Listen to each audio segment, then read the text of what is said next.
Previously on the Deep. The science team broke up into groups. Percy stayed in the moon pool room to assist with the launch of the submarine. Meanwhile, Joel asked Sid to accompany him back to the bunks. Once they were there, Sid got a shocking surprise. This is incredibly awkward, and it's very visible on Joel when he does this, but he, goes to pull you in for, a man hug. Yeah, and Sid will do he'll do the pat with the one hand, and the other hand is just going to be kind of down by his side, As that happens, you immediately begin to absorb into Joel, and these tentacles begin to wrap around you, and your cells begin to die immediately, and you feel as your entire being is being sucked into this amorphous sort of liquid, and everything around you begins to go dark. And Sid, you are now one of the things. Welcome to our cabal. Back at the moon pool, Dr. Marisha Keene was the one going out in the sub while Sydney and Tig went out in their high-pressure dive suits. Once you get used to these things, they're no problem. The worst part's you're already through from getting the goo in your throat. Yeah. Goo in your throat. I didn't mean to make it sound like that, but that's what happened. They began repairs on the damaged fiber cable when suddenly they were rocked by an earthquake. Sydney, you reach out with your hand as fast as you possibly can, and you reach out and you grab onto the end of the fiber optic cable that just flings out of Tig's, and Tig, you go tumbling down the side of the habitat, and you're bouncing on different pieces of it and sort of just going, and it seems as though the habitat is starting to tilt sideways almost. Deep Water Plymouth was toppled to a 45-degree angle, which mostly flooded the moon pool room. So the moon pool is basically resting on the sea floor at this angle. You're just wondering how far up the water would go, so you would even be able to get out of it, and whether or not the room is still pressurized. Yeah, I'm gonna swim up in there and see. There is just a little bit. You would estimate 6 feet, but because it's sort of a triangle, but a rounded off one because everything's spherical, it diminishes quite quickly, Finding the door locked, and since Tig was low on air in his damaged suit, Sydney decided to make her way to the second airlock near Plymouth's robotics lab. And that's when they lost contact with her. Is Sydney dead? Sydney, is not responding. If you're trying to contact her, that is. No, she isn't. Oh, okay. With oxygen low, Tig and Dr. Keene were left stranded, trying to figure out their next plan of action. They decided to take the submarine and see if they could reach the second airlock. Even with your tunnel vision, you slowly creep this sub out from this cavern that Deepwater Plymouth makes, and you begin to go up towards the airlock. But for now, let's rewind back to when they had left to go repair the cable, before the earthquakes, and we'll follow the events that took place with Percy, Sid, and security officer Joel Lawrence. This is their story. Breathe slow. It's weighed upon you.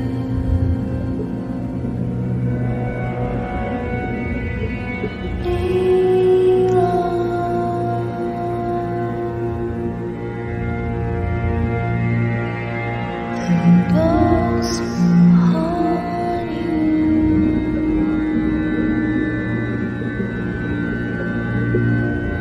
Whatever you dreamed before.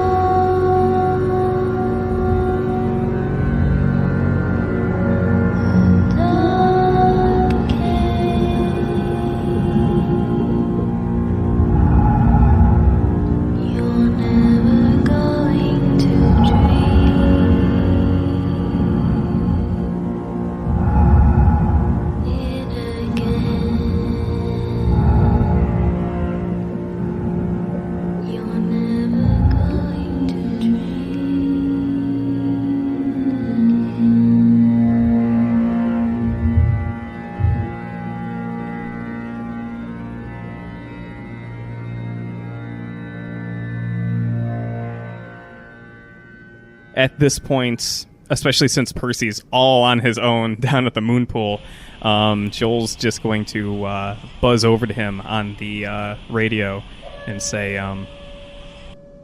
"Hey, you there? Coffee pot, you hanging around?"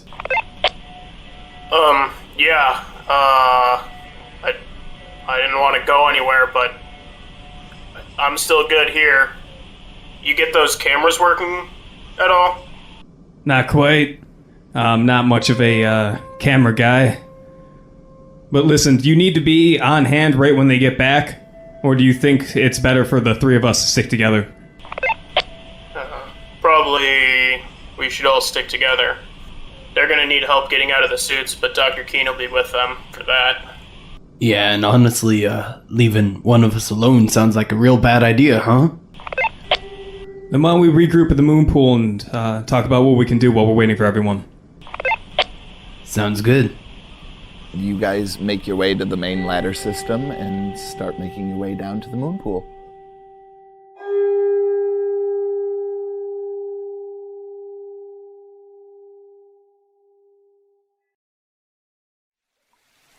So, do we have any idea how long this is going to be? It's gotta be, hopefully less than an hour. That's about how long those suits are gonna last them. Well, that's a pretty good bar of knowing how long they're going to be out there, at least, you know? And it's a pretty simple job, right? Like, you know, you just connect one end to the other end, and then, you know, bingo bango, it's done, right? Joel shrugs. I'm not the cable guy. Yeah, I don't do cables either. Well, listen, you guys are kind of the brains here. Do you want to just hang around waiting for them to come back, or do you actually want to do something? Maybe we can secure the first level of this place. How would we secure it? He looks down at the flamethrower he's carrying. And then he looks back up. Well, yeah, but you secure it with a flamethrower, and how does that secure a whole level? Everyone roll wisdom. I refuse because I failed, I think. Hell yeah. That is a massive fail. A success for me. Percy, you look up and you hear the whoosh of the door open up from the hatch going down the ladder. And you see that there is this amorphous creature with these appendages sort of making its way down. And it has Wallace's face on it as it's making its way towards you guys. And it's crawling at an impossibly fast pace. What would you like to do? Shit, Wallace is back, and huck my coffee pot at him. Roll dex. Okay. Success! You hurl the coffee pot and it smashes, and all of the liquid sort of spreads its way around this amorphous, just massive, pulsating body, and it screeches in horror and kind of recoils for a second and then immediately comes towards you, Joel. What would you like to do? Yeah, Joel, immediately wants to light this thing up. Go ahead and give me a dex roll. -5. Alright, cool. Yeah, so... yeah, that's a pass. He just, steps in front of his companions and lets loose with the flamethrower. You hold down the trigger on this thing, and you watch as this thing just flails and screeches in terror. Every single part of it sort of seems to calcify, and just slowly it stops to... It's writhing and wriggling in front of you. And does anybody want to grab a, fire extinguisher or anything like that? Sid is definitely not grabbing anything. He is definitely just screaming right now like, fucking hell, what's going on? But not necessarily the most useful in this pinch. Yeah, Joel likes his monsters well done, so he's going to keep burning it, and Percy can go deal with the fire. Yeah, Percy will run for a fire extinguisher. No problem. And you immediately start to put out the charred corpse of this weird Wallace creature. Are we sure we should be putting it out like that? You know, Are we sure it's still dead, or? Percy, you know that there is oxygen being pumped into here, and yes, you need to put out fires. I hadn't thought about that, actually. But yeah, we do not want a flame to be kept burning here, and I kind of give it a little bit of like a kick, whatever's left of it. Is it like crumbly? Yeah, very much so. This is definitely not a Wallace anymore. Well, I don't think it was Wallace to begin with, right? Like, look at the thing, right? I don't know if I'd want to go kicking it. You know, I don't want to see the gooey center inside that thing. 2 questions. Is it still kind of moving, or is it like charcoal? It's done. Okay. It's well done. How big is this tentacle blob? This is obviously rough because it's sort of amorphous, but given that it's a circle, let's say about 6 foot in diameter. So pretty fucking huge. Yep. Joel's gonna stand over the charred corpse of this thing like a badass with the flamethrower like held up, smoking from the edge of it. And he just like looks down and he says, "That's for Claire, you bastard." And he spits. As you're standing there, you feel a small tremor. And it only lasts for a few seconds, and it shakes everything for just a moment. And then it just stops. Did everybody else feel that, or am I just still shaking? Joel nods. You think that means they got the cable attached? Because I'm thinking it means something worse. I don't know what it's usually like when they attach those cables, but usually when you attach a cable to something, it's not going to cause an entire thing to shake, right? Like, Hell, do we have any communication with these people? Would you like to try? Yeah, sure. Who would you like to try and hail? The good doctor, because she has my stun gun. You speak into your comms over and over, and you get no reply. How about the other 2? Can he just cycle through, seeing if he can reach any of them? Yeah, you try and reach Tig and Sydney. Roll me a percentile, please. Oh, that's a 1. Actually, Tig, you are currently just getting done with the first tremor. Joel hails you on the comm. Hello? Anyone out there? Anyone at all? 1, 2, anyone? I'm a bit busy at the moment. Alright. Just checking. Kind of felt like an earthquake was about to tear this place down. Want to make sure that was you, or... Oh, so you could feel that too. So yeah, with that confirmation, Jill's going to look over at Percy and Sid and say, do we have more tarp we can maybe wrap this crispy creature in? Tie it down, get it out of the way? yeah, there was a bunch of stuff in that room with all the batteries and stuff, you know? That's not a bad idea. Why don't we go do that? Coffee pot, you're coming with. Yeah, I was kind of planning on not separating as much as possible from here on out. Yeah, if I'm being honest, it was pretty stupid we left you alone to begin with. I wasn't going to be the one to point that out to the guy with the flamethrower. Jill just stares at you. Valid point. You make your way up the ladder and into the storage room, and absolutely there are some tarps in there for you. Cool. Yeah. Let's start. Is there anything else we need while we're in the storage room? Is there more coffee? I'd love some coffee. You know, I was really looking forward to it when we brought up the coffee pot, but no. Okay. Yeah, anyway.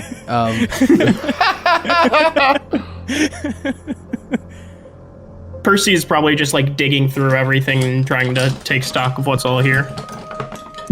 Is there like an air compressor, like a small one? Maybe in the shop, but Not in here, no. Okay. Also, that would be known as the robotics lab if you're looking at the map. Or the garage. That's what I figured. You know. Okay. Yeah, so I think while they're rummaging around the storage room for stuff, Joel's, since he has the flamethrower, is just gonna, like, watch the door. So he'll just, like, stand in the door and keep a lookout. You looking for anything specific, Percy, or need some help? Just trying to see if there's anything in here that can help with God anything at this point. Probably pick up like a battery. And Yeah, there's a bunch. We got a bunch of AAAs around here and some 9 volts. You know, that was how we made a taser for Claire. You know, as long as you guys get tarps and some rope, anything else you really need. And he's just gonna wait at the door till they're done. Yeah, and Sid's gonna grab some of the batteries for Percy and bring them over. I think I found some batteries. good. I don't know what else we might need. Maybe if there's wire or cabling at all. With the cameras down, we might need to jury rig some way to rewire them. Nah, I don't think nobody need to worry about no cameras. And I'd like to do it to him. Okay. So, Percy, give me a dex roll, please. Man. Success. You jump back as a bunch of tentacles immediately shoot out from Sid's body and go and try and latch onto you. What would you like to do? Joel! I start throwing batteries at him because it worked with the coffee pot. Roll me another dex roll. What are you doing, Joel? Oh, it was a fail. Okay. So I think seeing that Percy is panicking and what's going on, Joel's immediately going to like leap into action, and I imagine that like I don't know how many batteries he has, but by the time he throws like the second one, Joel's already charging in, and he just like one strong hand on Percy's shoulder, about to like step past him to do the deed. You immediately burst open at the seams, vivisecting yourself, and there are these enormous teeth. Go ahead and roll me another dex roll, Percy. Man. Hey, that one. You leap over the open jaws that make up the entirety of Joel's torso and start sprinting towards the door. What would you like to do, Percy? Through the comms room, down the hatch, and I'm just gonna try and, like, slide down the ladder, like, hands on the outside, shoes on the outside. All right. Joel and Sid, give me a dex roll, please. Big old pass. That's 20. Oh no. So, Joel, you immediately start tearing after Percy. Sid, you crash into the shelving units and they fall over and immediately bury you in various accoutrements and things like that. And your tentacles are writhing, trying to bring you out of this mess that you've gotten yourself into. And then I need everybody to make me a dex roll as another tremor hits the Deep Water Plymouth. That one, which is great in this game. And that is a pass for me. Fail. Okay, Percy, as you get to the ladder to start climbing down, you feel this tremor start to shake all of Deep Water Plymouth. And it's much more massive than the last one.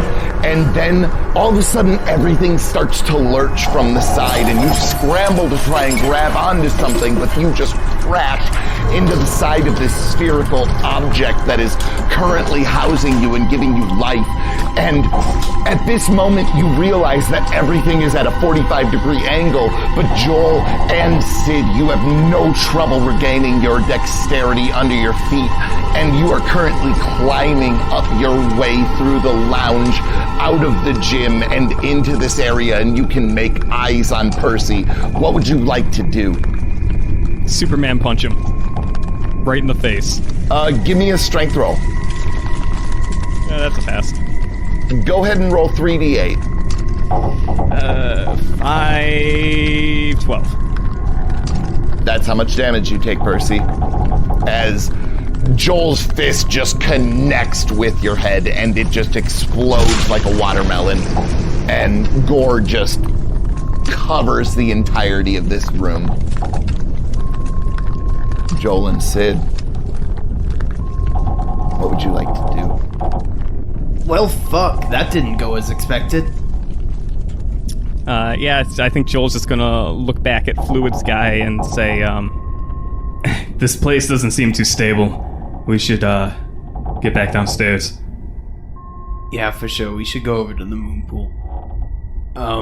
Should we bring the body? Joel just kinda shrugs and says, if something like that hits this place again, I'm worrying about it going topside. I'm almost thinking maybe we should just pile into the sub. And wait. Okay. Assuming, like, the sub's there and not broken from all this movement and stuff. So you go and start making your way down the ladder, and when you open up the door to the moon pool, you see that it is completely flooded. There is about 6 feet at its apex, and it's sort of, the module is sort of circular, so you have, enough room to have sort of like a bubble, but there are absolutely no submarines in this room whatsoever. Well, fuck me. Yeah, I think Joel's just, like, staring. And when you talk to him, he doesn't, like, respond right away. Like, he's thinking or trying to think real hard and coming up blank. So we need a way up. The subs are submerged, I guess. Always submerged when you don't want them to be, huh? Joel shakes his head and says, maybe we should go back to comms, see if they've repaired the cable and we can actually reach surface. Maybe we can reach them and tell them the situation that's going on. Because one way or the other, we gotta get that sub. Yep. That sounds like a good plan.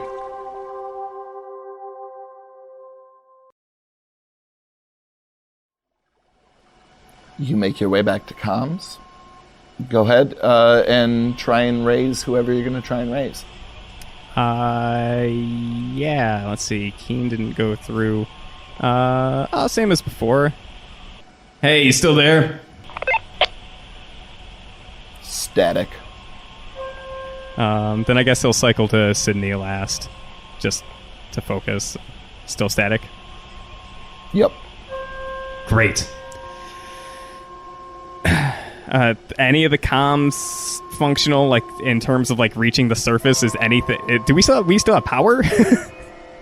Well, there's a klaxon going off. It's been going off basically since everything kind of went sideways. And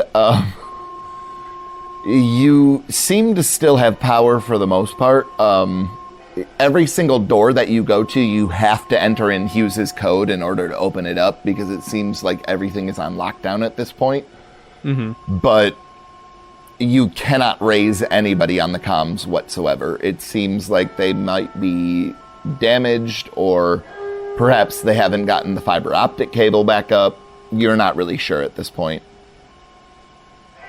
Then probably Joel tries in vain at the comms for a little while to get anything working. And he just, I think at the end he just looks over at Sid and kind of begins shaking his head. Mm-hmm. Got a kind of weird idea. Could we could repressurize the room with gas? See if we can lower that water a little bit. Get to the sub. Joel does that thing where he goes slackjaw, where he can talk science to him because he totally doesn't follow, but he'll like slowly nod and say, well, if you get the vent right and you pour more gas through that vent, it's going to inflate like a balloon, that pocket of air, and maybe buy us a little more breathing room to get where we need to. It's either that or dive for the sub. You just tell me what I need to do. Well, my thing with diving for the sub is I'm not prepared to go in that water. I don't think we got the suits that can handle that. I think we would need to go to the ventilation room. I know the ventilation room somewhere around here. Maybe we can reroute some of the pressure and see if we can force it out. Let's give it a shot. Okay. You start making your way down. You find yourself at this hatch that is sort of beside where the entrance to the moon pool would be. And it's not on your map because you're not supposed to go there. That was one of the main things that was brought up in all of your training, is that this is where the nuclear reactor is stored, and you have no business going into any of the main components of here. And so would you like to enter Hughes's code to get into where the main subsystems are powered and function on Deep Water Plymouth? Yeah, Joel's just gonna kind of look at Sid like, are we really gonna do this? Is this our best shot? I got no other ideas, let's see. Maybe the robotics lab might have something, but if seeing as there's a nuclear reactor in here, there's some pretty hardy stuff. If there's anything that's going to get us out of here, it's going to be behind that door, I think. Maybe. Well, let's do it. Beep boop a doop. I punch in a code. It opens up immediately, and you can see that things are smoking and sparking and smoldering, and the air feels miasmic in here. Okay. So it seems to be bad in here. Yeah, no kidding. Yeah. Just as we're going through, maybe we should get some respiratory equipment. I don't know. We don't have any oxygen tanks, so that's not gonna work. But just the thing to keep in mind, breathe as little as possible, and if the nuclear reactor has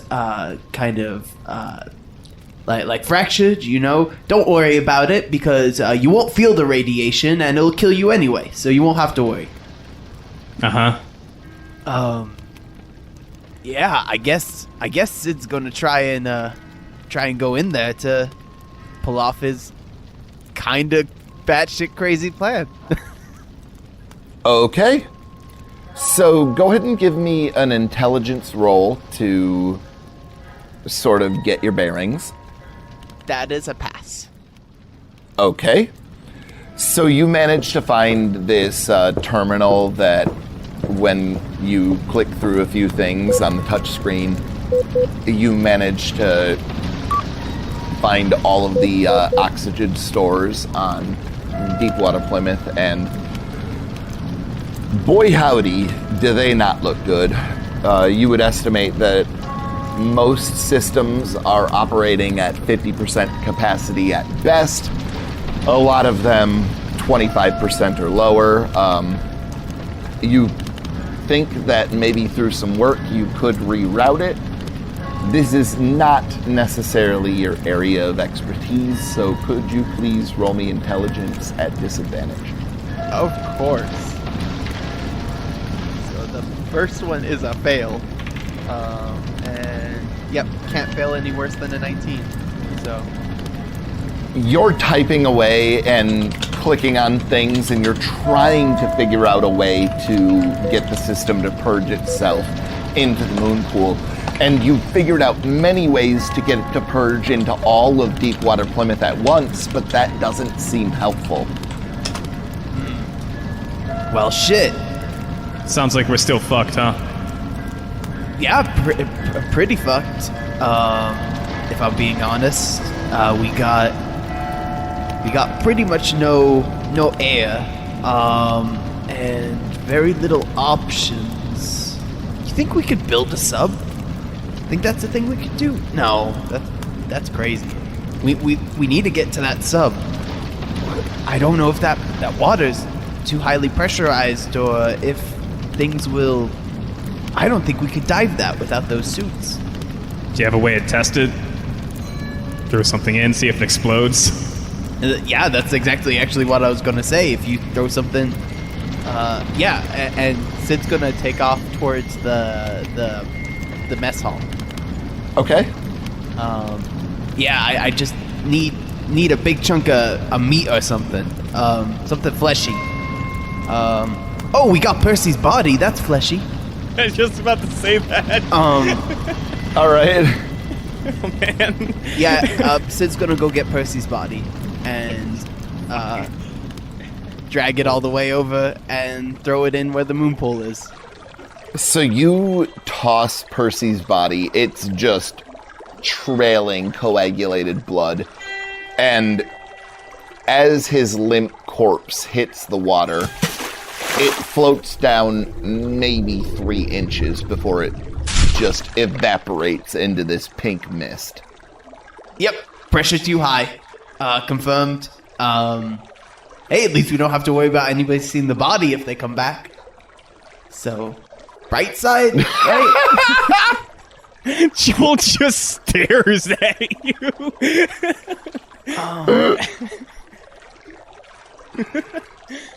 So can I just say that I don't think that John Carpenter ever anticipated that the Thing would be making jokes.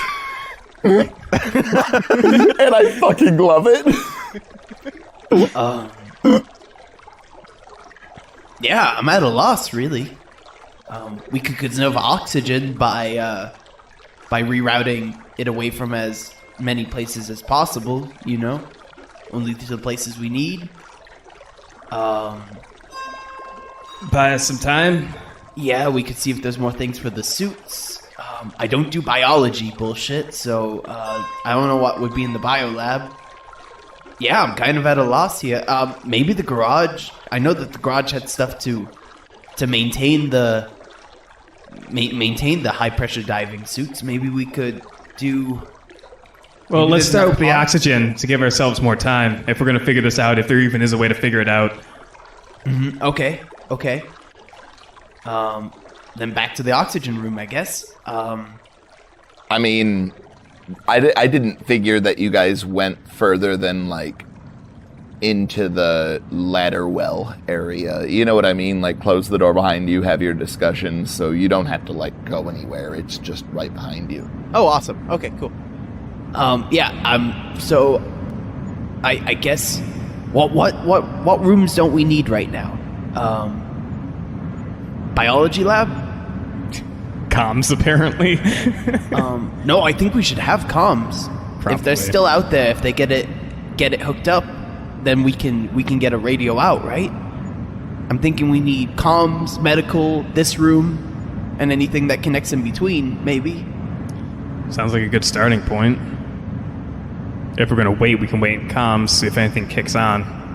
Yeah. Sid's gonna attempt to reroute everything away from, except for like those kind of core areas that he was talking about. Comms, the medical room, the... Go ahead and roll intelligence. Cool.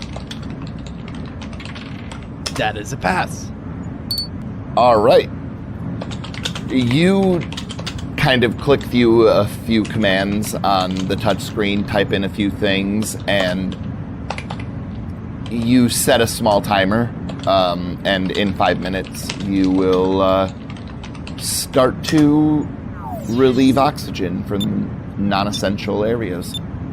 Okay, that looks like we're gonna be doing it. All right, then let's go to comms. I'll keep banging my head against buttons. Why don't you try to brainstorm on ways we can get out of this mess? Yeah. Now, mind you, getting to everywhere is incredibly awkward, considering that the angle that everything is sort of tilted at. So it definitely takes longer than it normally would to get from module to module. Yeah, it's like a McDonald's Playhouse. I'm sure it's a lot of fun. So, I've got a rather weird idea. It doesn't help with the decompression problem that we were talking about with the other stuff, right? But each of these modules, they can they can take the pressure outside, right? And they're all airtight. If we could decouple one of these modules, we could just float this sucker up, right? It's like a balloon. It's full of air. I'm gonna be honest, if it makes sense to you, I'm willing to give it a shot. Well, if I'm being honest, not much makes sense to me right now. I'm completely out of my element. I would rather have some of the other people around, really, but Sid would know that one of the main things that would be involved would be getting on the outside to undo what is attaching the modules to the other ones. in the water. Right. Yeah, that wouldn't make sense. Why else would we have repair people that have, high pressure suits? Yeah, so I imagine that while you're doing all this science talk, maybe scribbling on paper like science folk tend to do, or so the TV shows have taught me, that Joel is consistently pressing buttons and trying to reach out in the comms. The door to the comms room slides open and Sydney walks in. Hey! Hey. You're back! Yep. A couple things. Uh-huh. Cable's toast. Great. Well, fuck, yeah. The other two are stuck outside. And you're on the inside? Okay. You still got your suit? I mean, they're pretty much useless without the doctor. How the hell did you get in here? I came in the airlock. Okay. So, we got a suit. I can figure out a damn suit, I helped the doctor put one of you in these things, right? If one of us can use the suit to get to the sub, we can move the sub up to the bubble of air, and then we can get out of here. No? Well, let's stop talking about it and start doing it. Okay. Sounds like an idea. Let's... How much time did you have left on the suit? It doesn't matter once you take it off. Well, fuck. I'm trying to desperately kind of circle around that we're all just gonna die here. So if anybody has any other ideas, that would be great. I need to go get my hands on that suit.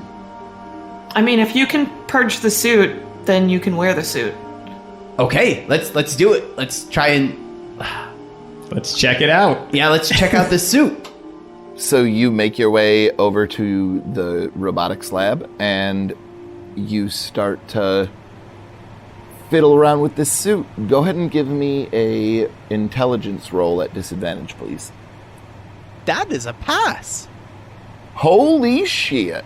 I rolled a 14 and an 11. That was close, man.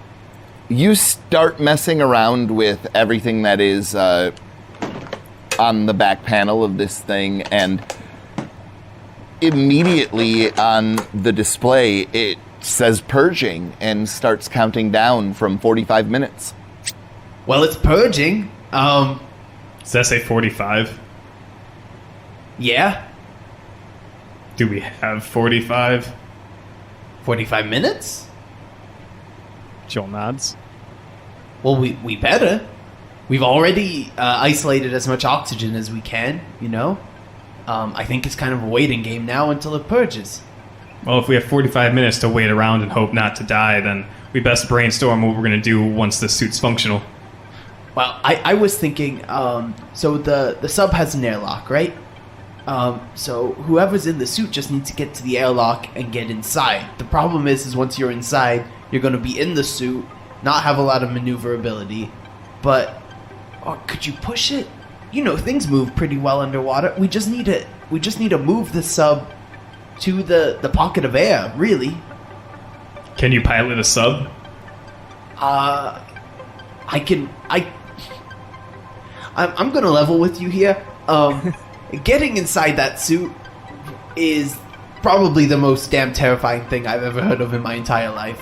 Like the scary fuck off tentacle monster and everything. That was bad. This is even worse. But yeah, if I'm in there, I might be able to pilot a sub. Can't be much harder than driving a car.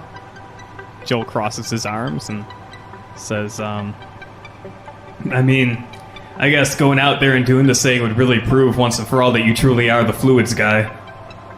Yeah, I guess so. I mean, if you're not doing it to save all our lives, then at least you're doing it for yourself. Joel puts a hand on your shoulder and says, maybe you have something you need to prove to yourself, huh? No, I just find maybe my worst fear is equal with my fear of not wanting to die right now. I'd rather be terrified out of my ass than dead. It's alright. Fear keeps us focused. Yeah, you know, we just gotta wait for this suit to purge. 45 minutes. Then just run over the plan until you remember it perfectly. Yeah.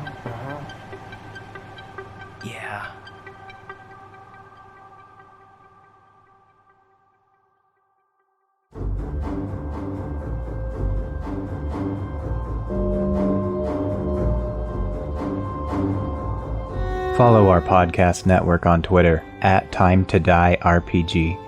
The Deep is GM'd by Tim Demuse. At Ida Grab Your Gun. Colin Tig Ward was played by Chris Riley. At Chris Riley LCP. Joel Lawrence was played by Chris, aka Critically Accursed. At C Accursed. Valhalla Perseus Nunez, aka Percy, was played by Eric S. Pat.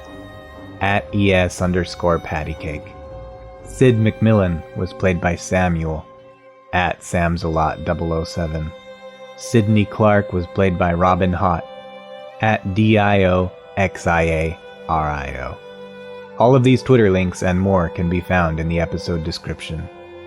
If you're enjoying the show so far, we would be so grateful if you would rate and review our show on Apple Podcasts, Podbean, or wherever you listen to your podcasts. It would also help us immensely if you would tell a friend about us, or just post about us on social media. And if you'd like to hang out and even play tabletop role-playing games with us, we have a Discord link in our episode descriptions, or you can find all of our content at timetodiерpg.com. We appreciate you listening, and we'll see you on the next episode of The Deep.